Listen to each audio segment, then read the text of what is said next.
Assassinat de Patrice Emery Lumumba, les leçons tirées 61 ans après. C'est le thème de la semaine avec Dr Gana Foli Ekwe, historien politiste, enseignant-chercheur à l'Université de Lomé. Il nous fait l'honneur de rester au plateau. Docteur, merci. Merci. Nous entamons donc la seconde partie avec la participation des téléspectateurs qui nous écrivent via WhatsApp au plus de 128 96 46 10 31. Écrivez-nous, comme d'ailleurs ce téléspectateur de Sokolé, Alexandre. Bonjour New World, je vous écris de Sokolé. À écouter Dr Okwe, jamais l'Afrique ne s'en sortira, jamais, d'autant plus que ces grands ne baisseront jamais les bras.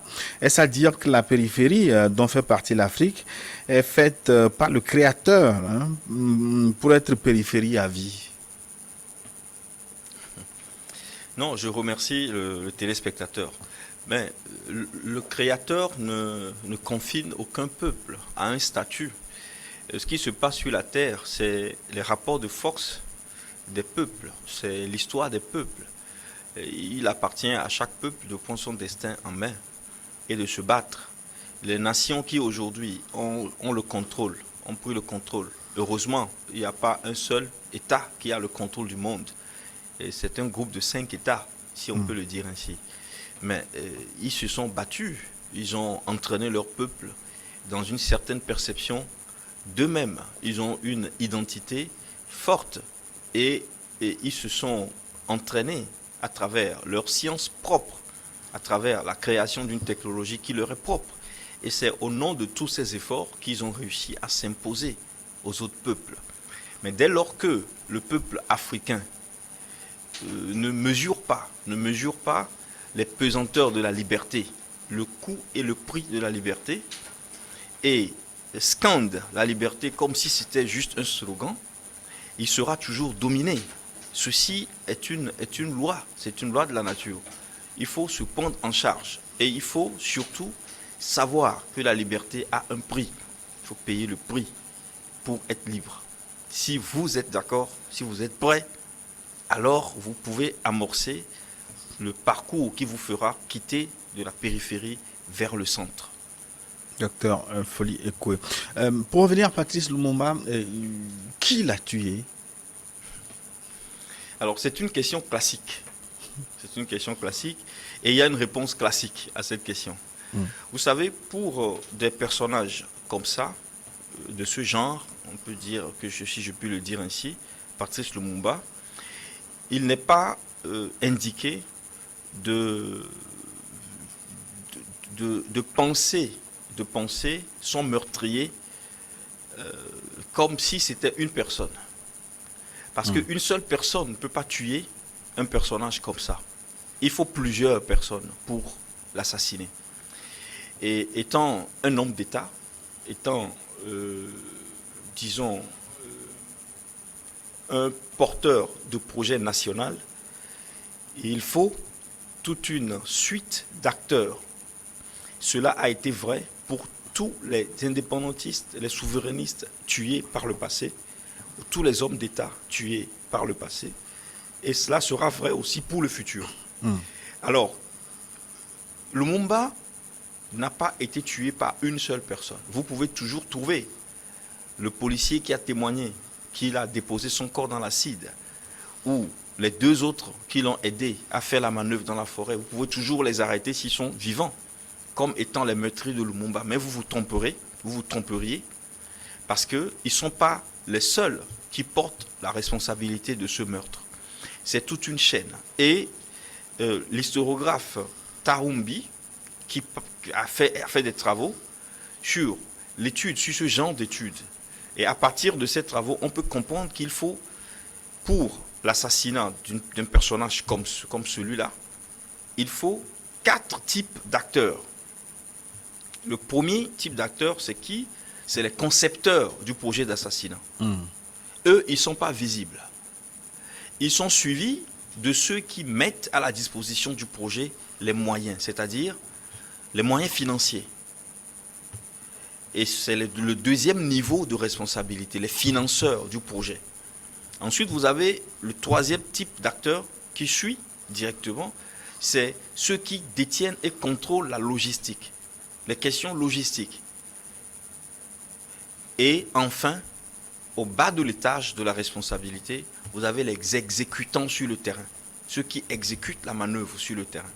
Généralement, ce sont les exécutants qu'on arrête. Et on laisse tapis dans l'ombre les contrôleurs de la logistique, les financeurs et les concepteurs du projet. Ce sera vrai pour Lumumba, ce sera vrai pour Patrice Talon, ce sera vrai pour tous les autres qui ont été assassinés en luttant pour une cause commune, collective. Alors, on peut dire aujourd'hui que si nous considérons les archives, il y a un document qu'on ne peut pas laisser tomber dans l'analyse, c'est le câble qui a été envoyé par le directeur de la CIA, Alan Dulles, le 26 août 1960, à la centrale de la CIA du Congo belge, demandant à tous ses agents, disant à tous ses agents que l'approche qui a été retenue pour ce qui concerne le Premier ministre, c'est son éloignement, voire son élimination définitive. Ceci, c'est une preuve historique qui existe et qui nous permet déjà de dire que la CIA était impliquée dans l'assassinat de... Mais la CIA, c'est une personne morale. Et ceux qui ont travaillé sur le projet ne sont plus aujourd'hui. Voilà un peu la difficulté devant laquelle on se trouve lorsqu'on étudie ce genre de phénomène.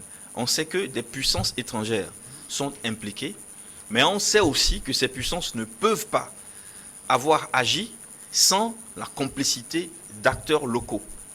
Et c'est ici tout le problème. Il y a le président, feu président, paix à son âme, Gnassingbé Eyadema, qui disait que pour que le sorcier du dehors te nuise, il faut qu'il y ait eu un sorcier de l'intérieur. Et les sorciers de l'intérieur, on cite généralement le président Mobutu Sese Seko, Kugbendu Azabanga, qui a pris ensuite le pays. Mais est-ce qu'on n'a pas beaucoup profité aussi des velléités sécessionnistes de Moïse Tshombe, parce que c'est dans le Katanga finalement qu'il a été tué aussi. Bien sûr. En fait, si nous voulons rentrer dans la cour des exécutants locaux, on citera beaucoup de noms. Parce que beaucoup étaient contre Lumumba. Mais il ne s'agit pas seulement du moment où il gouvernait en tant que Premier ministre. Bien avant l'indépendance, vous savez très bien que beaucoup de Congolais étaient pour l'option fédéraliste. En fait, ce qui va créer la cristallisation autour de Lumumba, c'est sa lutte pour l'unité du Congo. L'unité du Congo était un problème pour ceux qui possédaient ce pays.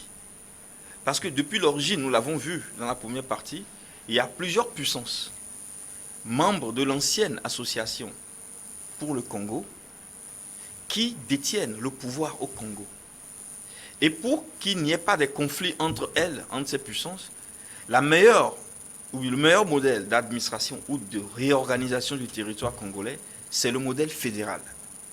Dans une situation où chaque puissance pourrait se prévaloir d'un État fédéré ou d'un ou de plusieurs États fédérés.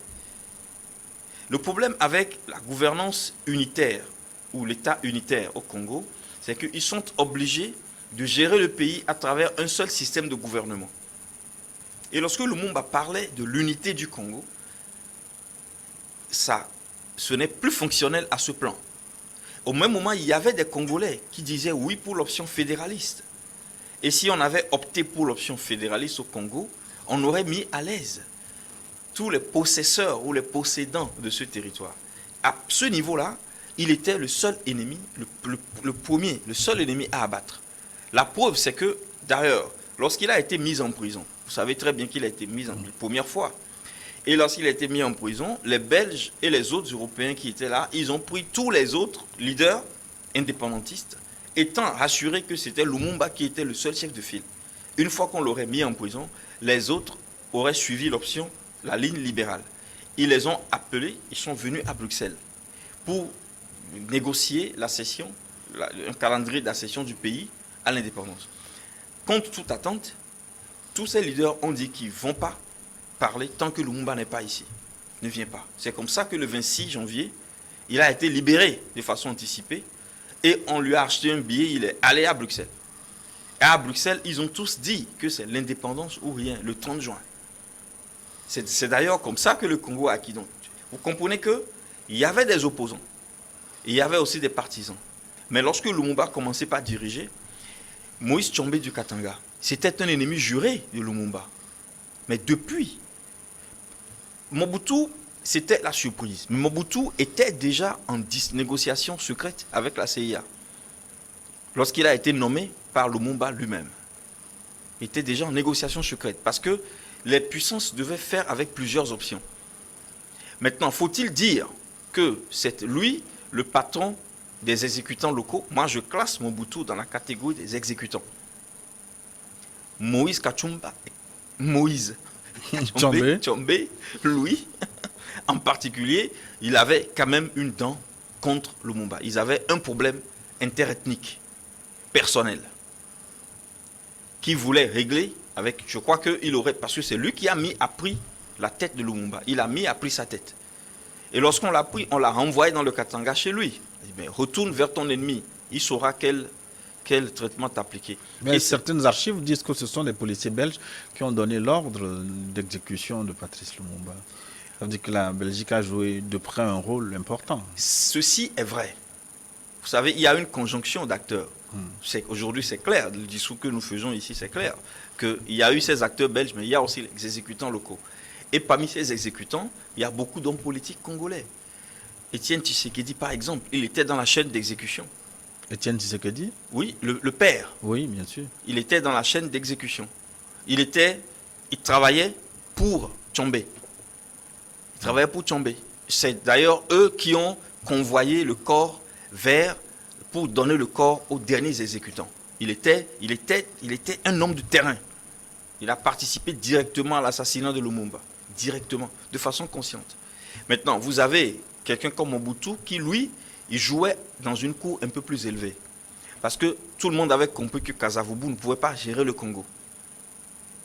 Et il fallait trouver un substitut aussi bien à Kasavubu que à notre fameux Patrice regretté, qui lui, on avait décidé qu'il devait mourir. Et du coup, est-ce que Mobutu avait la marge à son poste, au poste qu'il occupait? Vous savez, il a été nommé colonel sans avoir gravi les échelons de l'armée.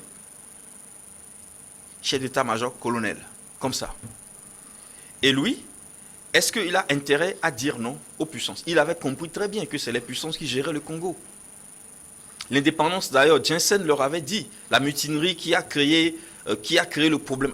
Il y a une mutinerie dans le camp où les policiers et les militaires congolais autochtones disaient qu'il y avait de l'apartheid, de la ségrégation raciale contre eux.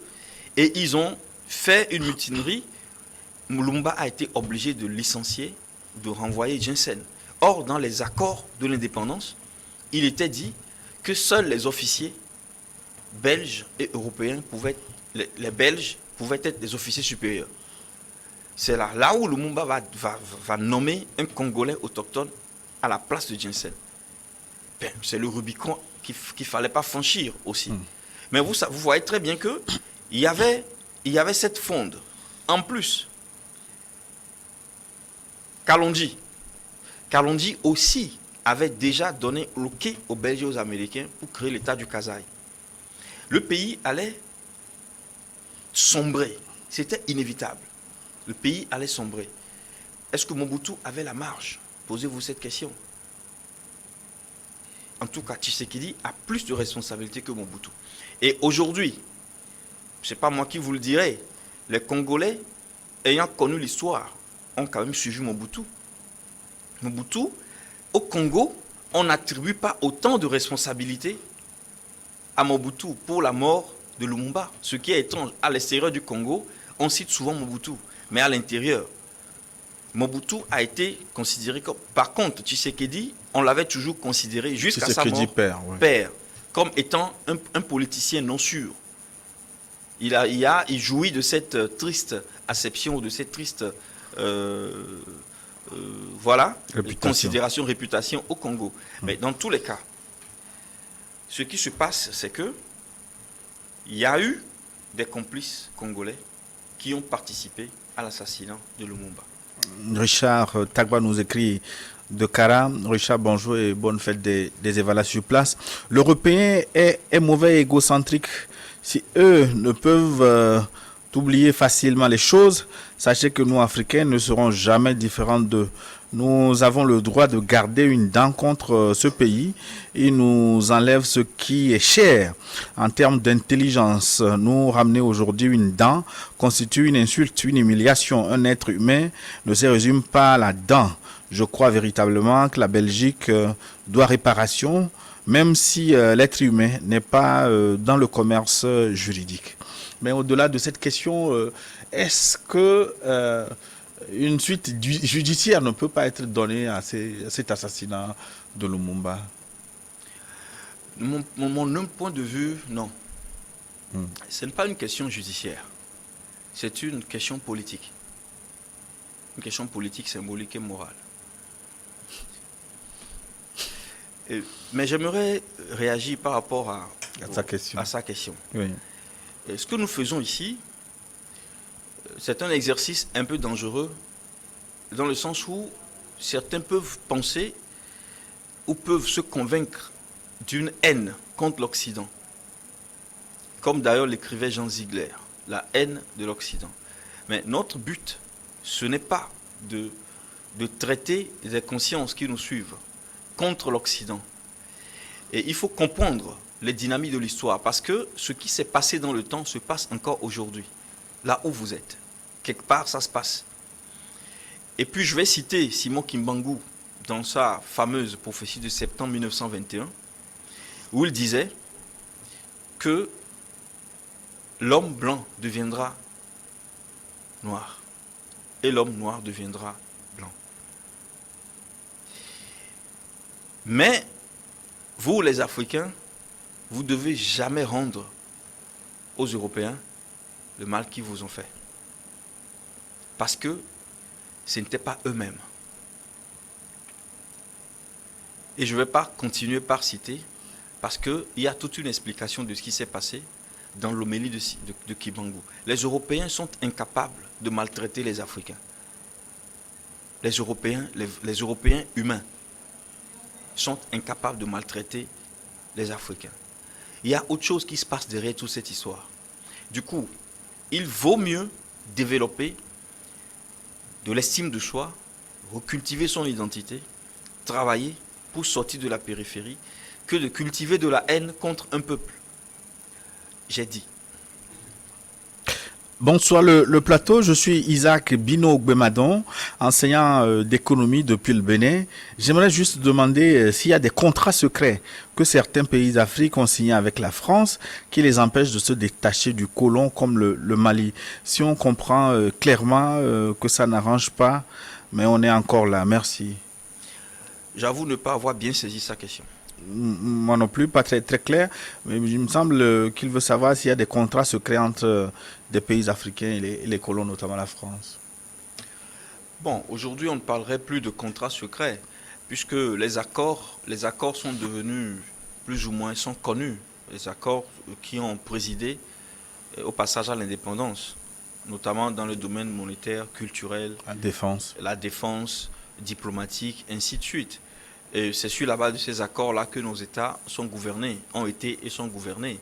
Bon, est-ce qu'il faut parler d'accords secrets? Je crois que c'est clair aujourd'hui, et beaucoup doivent le comprendre, que tous les États africains dont vous parlez sont dans de la périphérie. Il faut comprendre, ils sont dans de la périphérie. L'histoire, c'est centre-périphérie. Une fois que vous comprenez que vous êtes dans la périphérie, à quoi cela vous sert-il de connaître, de savoir qu'il y a des accords? Puisque ce sont les accords sont les mécanismes qui vous font périphérie.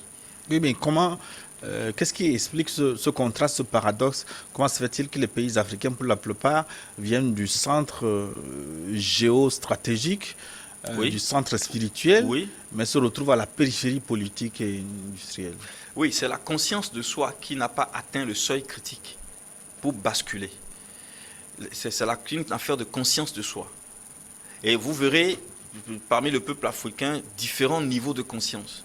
Il y a des gens qui sont très illuminés, qui savent qui sont les Africains, ce qu'ils peuvent faire, qui essaient d'entraîner les autres. Et il y a d'autres qui, par contre, se voient à l'échelle la plus basse de l'humanité. Ils ne savent pas qui peut faire quelque chose et ils préfèrent se plier à toutes les injonctions possibles. Et souvent, ils créent des problèmes à ceux qui sont plus illuminés. Et il y a cette réalité. C'est une affaire de conscience de soi. Et c'est ici tout le rôle des historiens. Les historiens ont nécessité, feraient bien à réexpliquer aux Africains ce qu'ils ont été, ce qu'ils ont fait par le passé, ce qu'ils peuvent faire par le futur et comment ils doivent se positionner dans la nouvelle marche du monde. Fabrice Yom nous écrit de Niamey au Niger. Bonjour Niwon, j'ai écouté avec beaucoup d'attention votre invité. J'ai une question.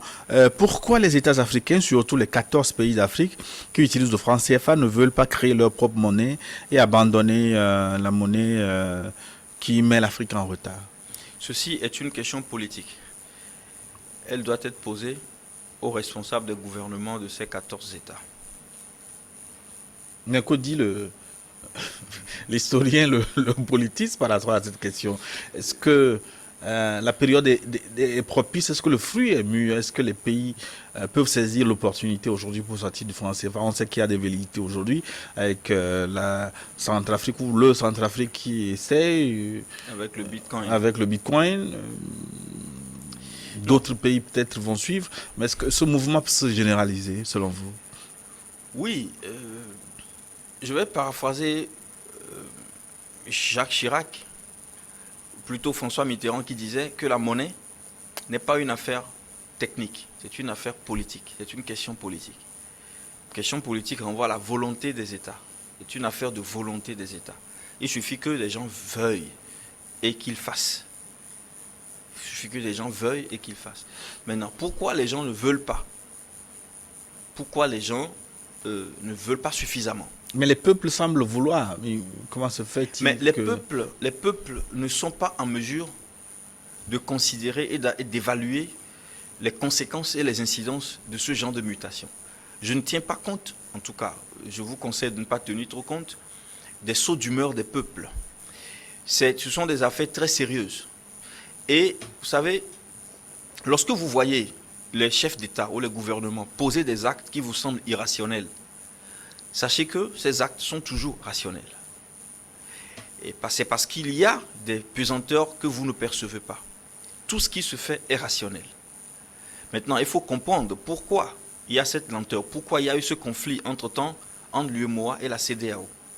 Alors que les tests de la CEDEAO disent clairement qu'en cas de conflit, pour ce qui concerne les projets communautaires, les tests de la CEDEAO doivent prévaloir sur les tests de l'UEMOA. Que se passe-t-il? Il faut comprendre. D'abord, le CFA dont il parle. À qui appartient le CFA? À qui appartient le CFA? Et quelles sont les ententes internationales entre nos États et l'État français, aujourd'hui la BCE, sur le franc CFA? Quelles peuvent être les incidences la création d'une nouvelle monnaie de la communauté aujourd'hui sur l'économie européenne? Quelles peuvent être les réactions des nations européennes à cette tentative? Les dirigeants réfléchissent à tout cela. Si vous allez dans un sens, parce que vous dites que vous pouvez aller dans ce sens, et vous avez des répercussions drastiques, parce que c'est un jeu de la mort. Et finalement, vous avez des combattants partout. Des combattants partout, votre pays devient ingouvernable. Vous direz que vos dirigeants sont incapables de vous sécuriser. Mais si ce dirigeant vous dit « je ne veux pas changer de monnaie », pour que vous puissiez vivre en paix pendant un temps, vous n'allez pas le comprendre. C'est pour cela que je disais, ce sont des questions sérieuses qu'il faut poser, pour lesquelles il faut interroger les techniciens qui sont dans le feu de l'action. Nous pouvons répondre de façon théorique, parce que je ne suis pas chargé, je ne suis pas parmi le groupe de ceux qui, en tout cas au niveau du Togo, travaillent sur ces questions-là. Et je crois que ce sont des questions pour lesquelles il faut faire doucement. Et il faut tenir compte de beaucoup de variables. Alors, bonjour Monsieur Koué, bonjour moi aussi, merci. C'est Toata qui nous écrit de l'Antien. Selon l'invité, dans la logique de libération, il faut se résigner, hein, puisqu'il nous dit que l'Afrique ne s'en sortira pas dans son état actuel. Qu'est-ce que lui, en tant que docteur géopoliticien, propose aux Africains, surtout les leaders, comme Kemi Seba Assimi Goïta, surtout, il me fait peur dans son analyse, où il dit qu'il est averti, donc il ne peut pas prendre le devant d'un peuple aussi bas pour se faire assassiner. Ben, il a bien résumé ma pensée. Mais je ne parlais pas de moi, je parlais de lui et de tous ceux qui veulent, qui aspirent à la liberté, qui ont une idée de la liberté, qui pensent que cette idée peut se concrétiser dans leur génération. C'est souvent un leurre, parce que c'est une affaire de siècle. Et il faut que chaque génération assume juste sa mission, c'est tout. Vous pouvez avoir perçu la vision idéale, mais qui pourrait se projeter sur des siècles.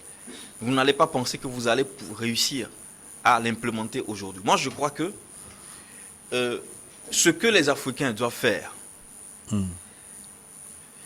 c'est investir dans la formation, l'éducation, la formation, la connaissance et la science et la recherche scientifique. La formation vous aidera à augmenter votre niveau de conscience. L'éducation vous aidera à atteindre très rapidement le seuil démographique critique pour créer une bascule. Ensuite, la science vous aidera à concevoir vos propres systèmes de défense, votre propre système de santé. Vous ne pouvez pas être, je suis très réaliste, parce que nous n'allons pas faire partie d'une génération de leaders qui vont conduire des peuples à l'abattoir. Il y a une responsabilité des leaders et il y en a des peuples. Et si les peuples ne veulent pas croître en conscience et ils croient que des leaders, par une baguette magique, vont les conduire pour changer, pour créer une bascule, ils se trompent tous. Les gens qui ont tenté ça ne sont pas allés loin. Prenez le cas de Moïse, seul illuminé avec sa sœur et son frère, avec quelques juges. Ils sont arrivés dans une terre qui n'était même pas la terre promise, après 40 ans de désert. Après, les Josué ont pris la marche. Il y a eu les juges. Après les juges, il y a eu les rois. Où se trouve ce peuple aujourd'hui? Déchiqueté par la fureur de Nebuchadnezzar, qui a réduit le royaume de Juda en miettes. Néhémie va reconstruire le temple. Esdras va reconstruire les murailles. Mais où se trouve ce temple et ces murailles aujourd'hui dans la marche de l'histoire? Ce qui compte pour les mutations de peuple, c'est le niveau d'éducation, de conscience des populations. Et c'est sur ça qu'il faut investir. Soyez patient, changez de conscience, travaillez, ne rejetez pas la science. Il faut chercher. Les Européens ont compris la matière. Moi, en 2016, j'ai participé à une conférence dans la ville de Florence, où un ingénieur travaillant dans une structure particulière était venu nous parler des avancées de l'État italien dans la géophysique, c'est-à-dire la physique de la Terre. Donc les gens ont fini de travailler sur la matière. Les gens ont fini de modifier l'eau, de modifier l'air. On vous donne de l'oxygène quand vos femmes qui veulent enfanter n'arrivent plus à respirer. Ils ont réussi à extraire l'oxygène et à vous le donner. Ils ont manipulé et dominé la matière. Et aujourd'hui, ils travaillent sur la transformation de la Terre, Gaïa, le géo. Mais comment ils font? La domination, elle n'est pas fatale. La domination ne tombe pas du ciel. C'est le travail, chers Africains. C'est le travail, c'est l'abnégation. Et donc, ne croyez pas qu'un leader va vous conduire dans cet état pour faire une bascule. Vous devez grandir. Et ça, je le dis à lui qui a posé la question, mais à tous les autres. Et les leaders politiques qui vous conduisent dans la réforme et dans l'éducation sont les leaders les plus visionnaires. Parce que ne vous trompez pas, aucun de vous ne peut faire de guerre contre les Européens. Vous blaguez. Je vous assure que les Russes que vous voyez aujourd'hui ont une technologie qui peut faire fondre le fer. Vous avez vos hélicos en métaux. Les gens font fondre les hélicos en zappant avec des rayons. Vous tombez tous par terre. Vous allez faire des guerres contre des peuples comme ça. Vous laissez tomber les Russes, parler des Américains. Vous ne pouvez pas faire de guerre. Vous devez juste augmenter en conscience. Cherchez d'autres technologies parce que la nature se trouve auprès de vous.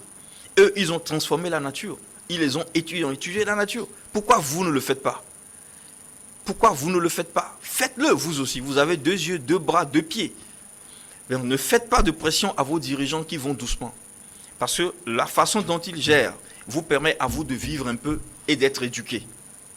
Voilà un peu ce que peut vous dire un leader réaliste qui sait que la libération, ce dont vous parlez, la libération est une affaire cyclique. Et quand vous n'avez pas atteint le seuil, il n'y aura pas de bascule. Les leaders comme Kémy Séba et tous les autres qui font de la sensibilisation sont utiles parce qu'ils réveillent et ils suscitent des vocations. Mais Kémy Séba n'est pas un scientifique. Il ne vous montrera pas comment on crée une arme, comment on peut détecter un missile Satan qui vient pour vous frapper. C'est à vous, les ingénieurs, les sociologues, tous ceux qui sont là à l'UL, à l'UQA, dans toutes les universités du Togo, qui perçoivent des salaires mais qui n'inventent rien. C'est à eux de se mettre au travail pour valoriser la science dans le pays et faire en sorte qu'on trouve une technologie propre par rapport à laquelle on peut émerger comme centre. Maintenant, un peuple qui ne se guérit pas, dont les produits pharmaceutiques viennent d'ailleurs, comment peut-il revendiquer une souveraineté? C'est de la blague. C'est de la blague, chers amis. Un peuple dont les habits, les costumes viennent d'ailleurs, qui importe tout. Mais non. Qui importe d'ailleurs la caméra dans la vôtre, visiblement un petit souci. Et qui importe ce micro. Qui importe ce micro il me semble que qui vous permet de m'entendre. Voilà, c'est l'état du peuple. Il me semble que votre caméra a un petit souci. Les techniciens se débattent pour vous faire revenir à l'écran. Ça me permet de relayer la question de Pierrot depuis les États-Unis. Il nous écrit de l'Iowa. Bonsoir à l'invité. Je voulais savoir si les funérailles autour de la dent de Patrice Lumumba ne vont pas à l'encontre des rites africains. On aurait plutôt puisé la terre de l'endroit où il a été tué. Le Congo de Tshisekedi s'est moqué de toute l'Afrique et de la personnalité de Lumumba. On ne fait jamais des funérailles autour d'une dent en Afrique. C'est une question qui rentre dans de l'ésotérisme et de la tradition. Je crois que j'ai perçu l'esprit de ce qu'il dit, qui est louable. Mais je crois qu'il faut voir un peu la tradition locale, la tradition des Kasaï, parce que le Lumumba, il vient du Kasaï. Il faut voir un peu le micro-peuple auquel il appartient, quels sont les rites qui se font. Je ne maîtrise pas cette question, je ne saurais dire. Et je crois qu'il y a des hommes sages dans cette famille et dans sa communauté et qui peuvent consulter. Et j'ai foi qu'ils feront, au-delà des apparitions pompeuses des médias, ils feront les rites qu'il faut dans le secret de la tradition pour notre cher regretté Lumumba. Patrice, Pascal, depuis Barkwasi, dans la préfecture de Loti, vous salue. Juste vous féliciter le docteur pour toutes ces explications très souples et claires. Bonjour New World, merci docteur Ekwe pour les explications. Quelle est la responsabilité du Congo dans l'assassinat de Lumumba? Kankwe Maouli, depuis Afayan, le pays lui-même. Bon, le Congo en tant qu'État, c'est compliqué à répondre. Nous avons dit qu'il y a eu des hommes au Congo qui ont participé, n'est-ce pas, à l'assassinat de Lumumba. Certains noms ont été cités. La responsabilité morale et symbolique, c'est encore une autre question. Mais je crois qu'ici, s'il faut accuser des gens, il faut accuser aussi bien les étrangers que les exécutants sur le terrain. Alors, bonjour le plateau. Je voudrais savoir si la cérémonie qui a été organisée autour du retour de la dépouille de Lumumba est la vraie. Si on sait qu'en Afrique, lorsqu'on veut restaurer l'âme de quelqu'un suite à un accident, il faut aller sur les lieux de l'accident. Pourquoi ne pas aller chercher l'âme de Lumumba à Katanga où il a été assassiné pour conjurer le mal congolais et libérer la RDC de la turbulence des guerres. La même question revient sous une autre forme. Peut-être il faut aller au-delà. Est-ce que ces formes d'assassinat jettent une forme de malédiction sur un peuple, sur une nation? Sur la terre, d'abord, en général, sur la terre, je crois que les anciens du Congo doivent avoir fait un travail là-dessus. Et puis, il n'est pas dit que toute personne tuée dans des situations tragiques a son âme qui erre. Il n'est pas dit. Et vous ne savez pas de quel type d'âme il s'agit. C'est peut-être une âme d'élite et qui est repartie tout de suite. Et on ne peut pas répondre à ce genre de questions ici. Nous espérons juste qu'il y ait des sages au Congo et que le travail spirituel à faire pour le repos de l'âme de Lumumba soit fait. Alexandre de Sokolé revient, il dit il n'est pas facile de vous avoir sur le plateau. je l'assure que ce n'est pas faux. Lorsqu'on a la chance de vous avoir, il faut en profiter. En profitons-en. Donc les populations de la périphérie sont conditionnées par plusieurs pesanteurs pour les maintenir dans cette situation. L'exemple le plus patent, le système éducatif, ce système qui devrait former des meneurs est vicié. Par exemple. Oui, bon, c'est ce qu'il dit est vrai. Le système éducatif des États africains, c'est le nœud de la chose, si on peut parler ainsi. C'est l'éducation qui transforme les hommes. Et tant que nous n'aurons pas fait des réformes profondes sur le contenu, puisque les structures existent déjà, on a les structures un peu partout. On a les mécanismes, les ministères de l'éducation existent. On a tous les départements. Et tout est en place du point de vue de la forme. Ce qui manque peut-être, c'est le contenu. Quels sont les contenus qui sont enseignés? On devrait peut-être passer à une autre étape. Modifier un peu les contenus pour changer, n'est-ce pas, la nature des citoyens qui sont formés à travers ce système. Voilà. Il me semble que c'est plus simple de passer par là, mais pourquoi ça prend du temps Non, ce n'est pas si simple. Pas si simple, parce que la conception des contenus didactiques n'est pas facile. Si vous prenez l'expérience des pays occidentaux qui ont construit l'école et qui ont fait ce travail, ce n'est pas facile. Et puis, il faut avoir une gouvernance continue. Il ne faut pas qu'il y ait des changements dans la gouvernance. Il faut qu'il y ait une continuité de ce genre de programme. Il faut commencer par le bas ou par le haut. Vous se posez ces questions. Et dans combien de temps une mutation peut se faire? Quel type de citoyens voulons-nous? Ainsi de suite. C'est beaucoup de réflexion. Et puis, ce sont des programmes qui doivent être très bien pensés. Parce que ça a des impacts, programmes. Ont des impacts très, très incidents sur les pays. Nié, vous êtes suivi également, Nié, un peu au centre du pays, New World. Bonjour Mohamedou, peut-on mettre tous les maux dont souffre l'Afrique sur le dos des Occidentaux? L'ignorance poussée des Africains n'est-elle pas à mettre en cause? Mais bien sûr, bien sûr. Je crois que la première cause, c'est l'ignorance de nous autres. Et ce n'est pas trop les Occidentaux, parce que les Occidentaux, ils ne sont pas venus seulement en Afrique. C'est un projet d'expansion mondiale, comme l'humanité en a connu, et ce n'est pas la première fois. Et donc il faut que les gens sortent de l'ignorance. Comme aujourd'hui c'est dimanche, je vous citerai un verset biblique, n'est-ce pas? Jean 8, verset 32-33, où notamment le Christ dit, vous connaîtrez la vérité, et la vérité vous affranchira. Et c'est une affaire de connaissance. Et les Africains doivent accepter leurs responsabilités dans l'état dans lequel ils sont. De toutes les façons, cher ami Gilles, aujourd'hui, les États africains ont beaucoup de marge pour transformer leur pays. Parce que la gouvernance mondiale ne fait plus autant d'ingérence qu'avant. La gestion du territoire, par exemple, les investissements. Il y a plein de domaines dans lesquels les gouvernants africains ont la main libre. Et on ne peut pas expliquer la lenteur des réformes et la subsistance de certaines situations, on ne peut pas les expliquer par la présence des Occidentaux. Ce serait un non-sens. Est-ce que nous autres, nous avons déjà fait notre part? On n'a pas fait notre part. Et du coup, restons d'abord sur ce qui nous concerne, ce qu'on peut faire, les mutations que l'on peut déclencher aux différents niveaux locaux. Et une fois que toutes ces mutations auront été accomplies et que la seule chose qui manque, c'est le plein contrôle des États au niveau de la grande politique internationale, alors on pourra, n'est-ce pas, parler des accords, des relations, ainsi de suite avec les autres puissances.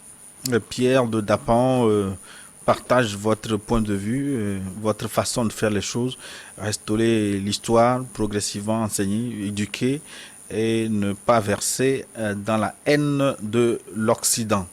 Et Sofa Dikeni nous écrit: bonjour Gilles.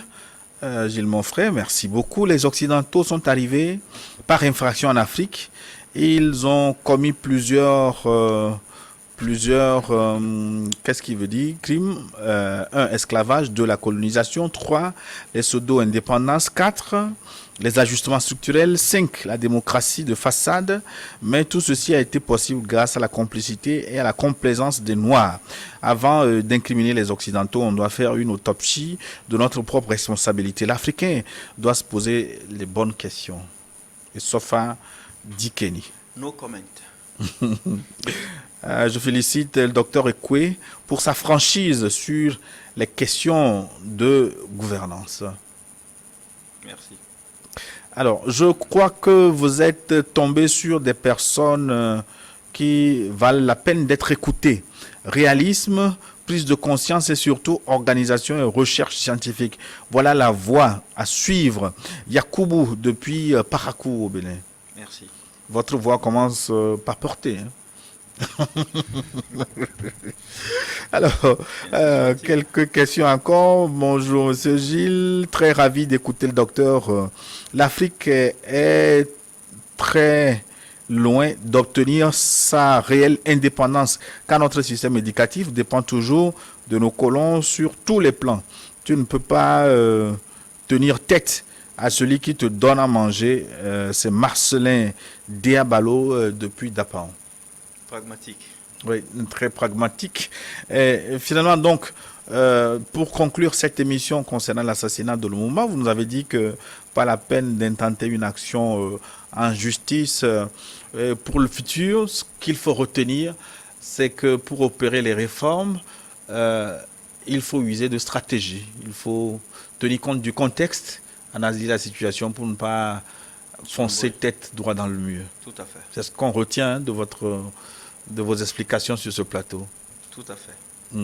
Mais et de façon globale, est-ce que vous pensez que certains pays africains sont sur le bon chemin? Bien sûr. Bien sûr. Il y a des pays africains, quand vous allez un peu vers l'Afrique australe, vous avez des pays comme la Namibie. Et quand vous visitez ce pays, vous vous demandez si c'est toujours l'Afrique. Vous parlez de la Namibie. La Namibie. Ce sont des exemples qu'on donne beaucoup moins. Le plus flagrant, c'est le Rwanda, dont on parle régulièrement.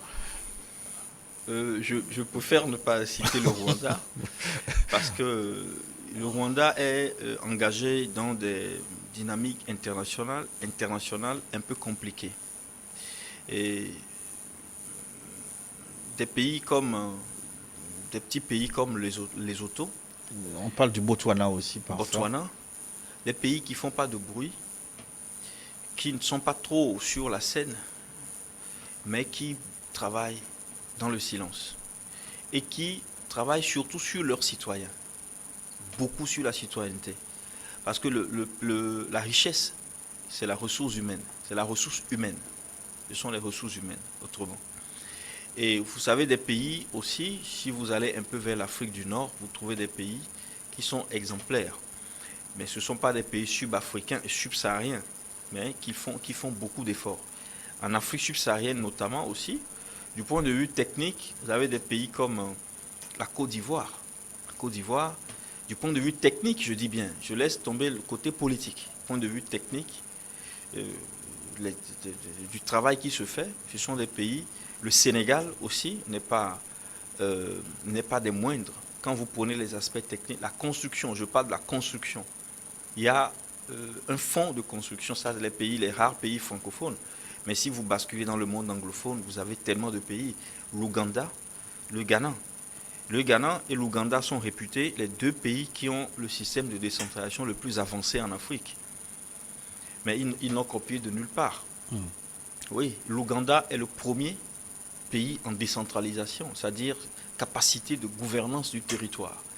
Ça, ce sont des choses importantes, parce que ça permet d'éviter les conflits, la distribution des ressources dans le pays, la stabilité. Et vous avez des pays aussi qui sont vers dans l'Afrique orientale, la boucle de l'océan Indien, et le Kenya, qui avancent petit à petit, qui sont, vous savez, dès lors que vous avez dépassé les turbulences politiques, vous avez résolu la question du politique, et que le politique ne crée plus de turbulences, vous rentrez dans une phase de développement, de continuité. Et c'est pour cela d'ailleurs que on demande et on suggère à presque tous ces États d'abandonner les turbulences politiques inutiles, de trouver des modus vivendi à l'intérieur des États pour que les partis politiques puissent s'entendre. La question de la succession, la question de l'exercice du pouvoir, la question du legs du pouvoir, ces questions doivent être résolues de façon stable. Et alors, le pays pourra se développer. Sinon, le problème central, c'est celui-là. Les turbulences chaque 5 ans. Les risques de voir l'autre venir défaire ce qui a été fait. Pas de continuité. Parce que la question du politique reste irrésolue. Voilà. Merci. Docteur Ekwe, on va terminer donc avec ce téléspectateur qui nous pose une question bonjour, métaphysique, bonjour le plateau. Je voudrais que le docteur nous instruise sur la réincarnation possible et nous dise si Lumumba n'est pas déjà revenu.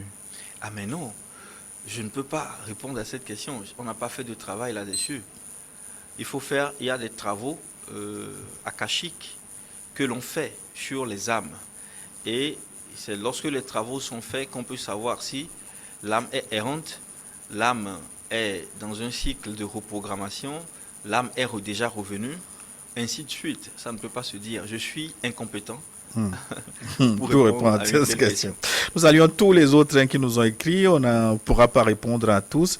C'est Wando Louis aussi nous a écrit. Nous trouverons l'occasion, de même que Célestin Aimé du Cameroun. Coup de chapeau pour ce docteur. Pour une première fois, je vois un Africain réaliste et raisonnable. On va se quitter avec cette note, plutôt une très bonne note. Mention honorable avec félicitations du jury, semble dire. Les téléspectateurs. Je vous en prie, c'est l'observation de la réalité qui permet de comprendre les lois de récurrence. Et petit à petit, l'Afrique aussi y arrivera. Vous me rappelez un proverbe chinois sur lequel on va clôturer ce plateau. Il est inutile de tirer sur l'herbe pour la faire pousser.